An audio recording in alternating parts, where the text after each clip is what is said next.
hindi ka marunong magpaugat ng halaman at prutas, pues tapusin mo tong video to at matututo ka. Kaya ano pang hinihintay mo? Tara, simulan na natin. Let's go. Kailangan natin ng tali, tela, kutsilyo at gunting.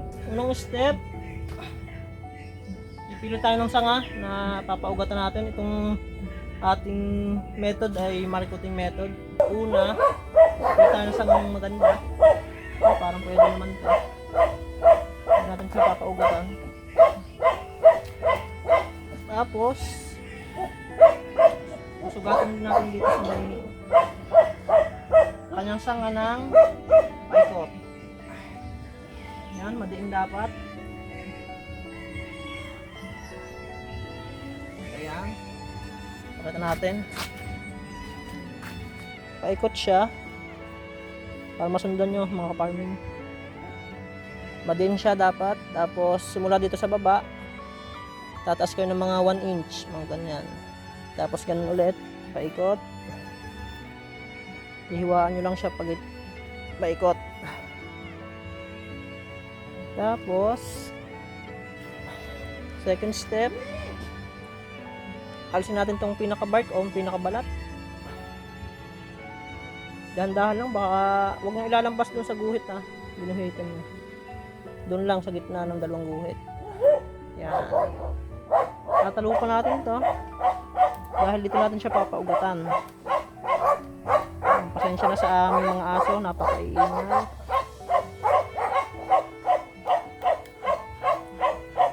Yan.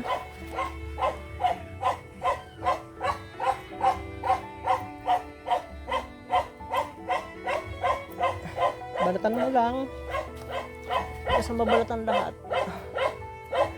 Dandahan nyo lang mga ka-farming kasi minsan ay nalagpas.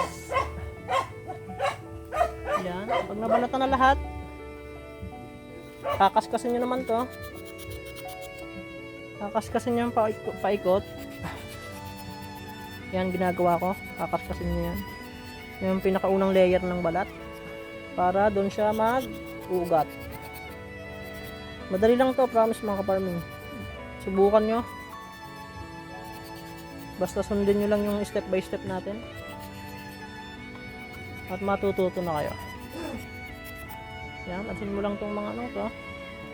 Third step, kuha na natin itong tela. Tapos kuha tayo ng lupa. Balit mo lang to. Sasapon mo dito sa may binaltan natin. Tapos ubos mo itong lupa. Ayan. Babalutin mo lang yan ng tela, yung lupa. Babalutin mo ng, kailangan make sure mabalot lahat ha. Tapos yan, ganyan. Tapos pisilin mo lang para mag-stay. Yan. Yan, pag ganyan ha, tatalian natin ng tali. Dandahan, baka malaglag. Medyo higpitan nyo yung tali para hindi magkalas. Yan. Tapos tali din doon sa taas.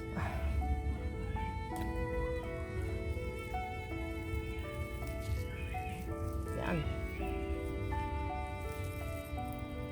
Yan, tapos na. Meron na tayong dalawa. Ay, tatlo. Nakagawa na ako kanina ng dalawa. Ulit natin to.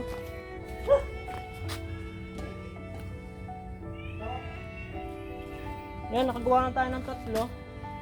Ito yung pinakita ko sa inyo yung nakagawa lang natin. Ito ay didiligan nyo ng mga, pag hindi umuulan, didiligan nyo siya ng 2 times a week para hindi matuyo, para mabuhay siya. Tapos pag umuulan naman, pwedeng hindi na. Tapos maghihintay ka ng mga 1 month to 1.5 months para umugat. Makikita nyo naman yan dito sa labas. Yung na labas ng mga ugat. Pag madami na, pwede nyo nang ikat dito. Tapos lipat nyo sa seedling bag. Lagyan ng lupa. At doon nyo muna siya ilalagay sa medyo madilim na lugar kasi hindi pwede siya ng direct sunlight kasi mamamatay. Siguro mga 3 weeks o 1 month bago nyo i-replant sa pagtataniman yung lugar. At yun lang kasimple at kadali.